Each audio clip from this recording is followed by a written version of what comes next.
क्या आपका भी कुछ भी खाने पीने के बाद पेट फूल जाता है, ब्लोटिंग होने लगती है, गैस हो जाता है पेट में, एसिडिटी फील होती है, डिस्कम्फर्ट लगने लगता है और आप कहीं पे भी जा रहे हो तो आपको बाथरूम या वॉशरूम ढूंढने की टेंशन रहती है। आपने हर डाइट ले ली, प्रोबायोटिक्स ले लिए, दवाइयाँ ले ली, लेकिन कुछ भी अभी तक काम नहीं करता।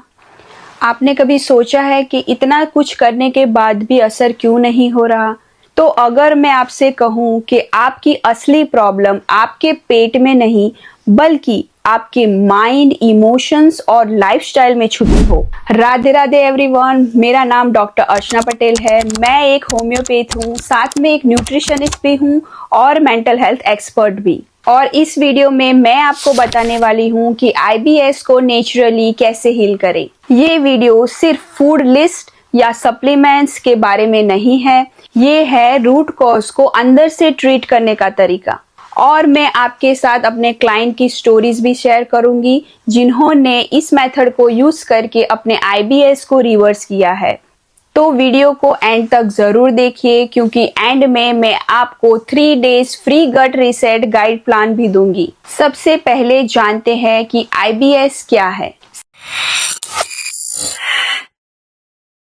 सिंपल लैंग्वेज में कहे तो कुछ भी खाने पीने के बाद आपका डाइजेशन प्रॉपर नहीं होता, उसकी वजह से जब भी आप टॉयलेट जाते हो आपका पेट साफ नहीं होता और आपको तब डिस्कम्फर्ट, इरिटेबल और पेन फील होने लगता है। IBS को अक्सर लोग एक वेगस कंडीशन समझ के इग्नोर कर देते हैं। डॉक्टर्स बोलते हैं बस स्ट्रेस है या डाइट चेंज करो, लेकिन सच ये है कि IBS एक कॉम्प्लेक्स इंटरेक्शन है आपके गट, ब्रेन और नर्वस सिस्टम के बीच। आपके गट को सेकंड ब्रेन भी कहा जाता है क्योंकि इसका अपना खुद का एक नर्वस सिस्टम होता है जिसको एंट्रिक नर्वस सिस्टम कहते हैं, जो आपके ब्रेन और वेगस नर्व के थ्रू डायरेक्टली कम्युनिकेट करता है। इस कनेक्शन को कहते हैं गट ब्रेन एक्सिस। जब आप स्ट्रेस या एंजाइटी में होते हो तो आपका गट तुरंत ही रिएक्ट करता है। ब्लोटिंग, कॉन्स्टिपेशन, डायरिया, ये सब IBS के सिम्टम्स है, लेकिन ये सिर्फ फिजिकल सिम्टम्स नहीं होते। ये सिम्टम्स एक सिग्नल है कि आपकी बॉडी आपसे ये कह रही है कि अंदर भी कुछ प्रॉब्लम है जिसका सॉल्यूशन लाना बहुत जरूरी है। सबसे पहले मैं जो आपको बात बताने वाली हूँ, ये बात आपको बहुत ही कम गट हेल्थ रिलेटेड वीडियोस में बताई होगी। IBS का कनेक्शन इमोशंस से होता है।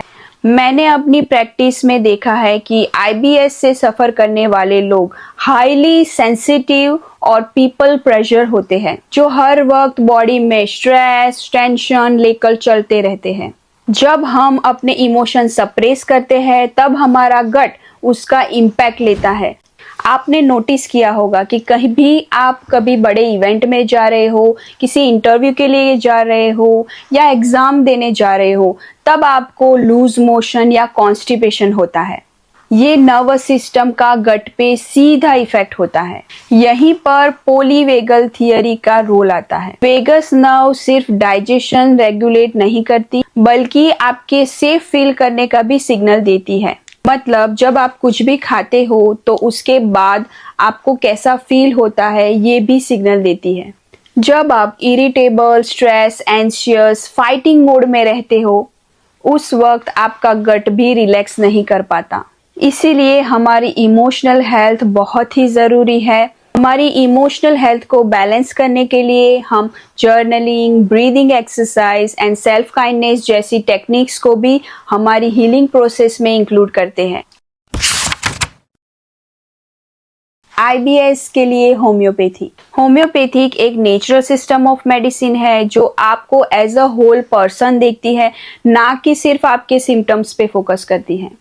होम्योपैथी आपकी बॉडी की नेचुरल हीलिंग सिस्टम के साथ मिलकर काम करता है, ना कि उसके अगेंस्ट जाकर। ये कुछ कॉमन होम्योपैथिक रेमेडीज है, ये सिर्फ एग्जाम्पल के लिए है। अगर आप पर्सनलाइज ट्रीटमेंट चाहते हो तो मेरे जैसे कुछ क्वालिफाइड होम्योपैथ के साथ ही अपना ट्रीटमेंट करवाएं। फर्स्ट रेमेडी है नक्सवामिका। अगर आप स्ट्रेस में रहते हो, आप इरिटेबल हो, आपको कॉन्स्टिपेशन रहता है या फिर ज़्यादा खाने के बाद आपका डाइजेस्टिव सिस्टम वीक हो गया है तो आप नक्सवामिका ले सकते हैं। सेकेंड रेमेडी है लाइकोपोडियम। अगर आपको ब्लोटिंग रहती है, गैस रहता है और कहीं आने जाने में डिस्कम्फर्ट फील होता है या डर लगता है तो आप लाइकोपोडियम को ले सकते हैं। थर्ड रेमेडी है आर्जेंटम नाइट्रिकम। अगर आपको एंजाइटी है, अर्जेंसी है, लूज मोशन से पहले घबराहट होती है, परफॉर्मेंस प्रेशर होता है तो आप आर्जेंटम नाइट्रिकम यूज़ कर सकते हैं। ये रेमेडी आपके इमोशनल, पास्ट ट्रॉमा और फिजिकल सिम्टम्स के बेस पर चॉइस होती है। ये वन साइज फिट ऑल नहीं है, हर एक की सफरिंग अलग होती है, सो मेडिसिन्स भी अलग होती है। बात करते हैं कि कौन से फूड आईबीएस के लिए अच्छे होते हैं और कौन से उसको बढ़ाते हैं। चलिए बात करते हैं खाने की। आईबीएस वाले लोग अक्सर बहुत सारी डाइटिंग करते हैं, low FODMAP, gluten free, dairy free. हमें अपने गट को हील करना है। अगर गट लाइनिंग्स डैमेज है तो उसको रिपेयर करना है और इन्फ्लामेशन है तो उसको कम करना है। ये कुछ चीजें हैं जो आपको टेम्पररी अवॉइड करनी है 3 to 6 वीक्स के लिए। प्रोसेस्ड शुगर, ज़्यादा dairy products, gluten and refined wheats, caffeines and alcohol.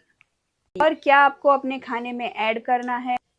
Cooked vegetables, bone broth, chia seeds and flax seeds, papaya and kiwi, herbal teas, fermented food. हर gut अलग होता है तो स्ट्रिक्ट रूल फॉलो करने की बजाय उसको एक एक्सप्लोरेशन की तरह देखिए। कुछ चीजें ट्राई करिए जो आपके गट के लिए अच्छी होती है। ये बातें ध्यान रखनी है आप जब खाना खाने बैठते हैं तब। सबसे पहले आराम से बैठ के अच्छे से चबा के खाना है आपको। टीवी या फोन या कोई गैजेट्स के बिना खाना है अच्छे से। स्ट्रेस में या जल्दी में खाना फिनिश नहीं करना है। आपका गट एक साथ फूड और स्ट्रेस को डाइजेस्ट नहीं कर सकता। अब हमारे एक पेशेंट के बारे में बताऊंगी जो आईबीएस से सफ़र कर रहे थे। मैं उनका नाम नहीं लूंगी, लेकिन वो एक लेडी है जो यूएसए में रहती है और 10 इयर्स से आईबीएस से परेशान थी। उन्होंने हर डॉक्टर, डाइटिंग, दवाइयाँ सब ट्राई कर ली लेकिन कुछ फर्क नहीं पड़ रहा था। हमने मिलके उनके इमोशनल ग्रीफ को आइडेंटिफाई किया, गट लाइनिंग को फूड के जरिए रिपेयर किया, होम्योपैथी से इमोशनल सपोर्ट दिया और nervous system Kameng tools use किए। सिर्फ 3 महीने में उनका आईबीएस 80% तक कम हो गया। बोवेल मूवमेंट्स रेगुलर हो गई, अच्छे से पेट साफ होने लगा और पहली बार उन्होंने कहा कि मुझे अपनी बॉडी में सेफ फील हो रहा है। आपकी जर्नी के फर्स्ट स्टेप के लिए मैंने एक फ्री 3 डेज गट रीसेट गाइड बनाया है। इसमें मिलेगा सिंपल और gentle food list, emotional prompts और एक गट हीलिंग मॉर्निंग रिचुअल्स। ये कोई क्विक फिक्स नहीं है, ये शुरुआत है, एक सिग्नल है कि आपकी बॉडी क्या कह रही है उसे सुनना। अगर इस वीडियो ने आईबीएस के बारे में आपको एक नया नजरिया दिया हो तो प्लीज लाइक करें और सब्सक्राइब करें और अपनी फ्रेंड्स और फैमिली को ये वीडियो शेयर करें जिसे इसकी जरूरत हो। आपका गट ब्रोकन नहीं है, उसे सिर्फ सेफ्टी, सपोर्ट और एक समझ चाहिए। और अगर पर्सनलाइज्ड ट्रीटमेंट चाहते हैं तो मुझे कांटेक्ट करें। Thank you so much for watching and see you in next video. Radhe Radhe.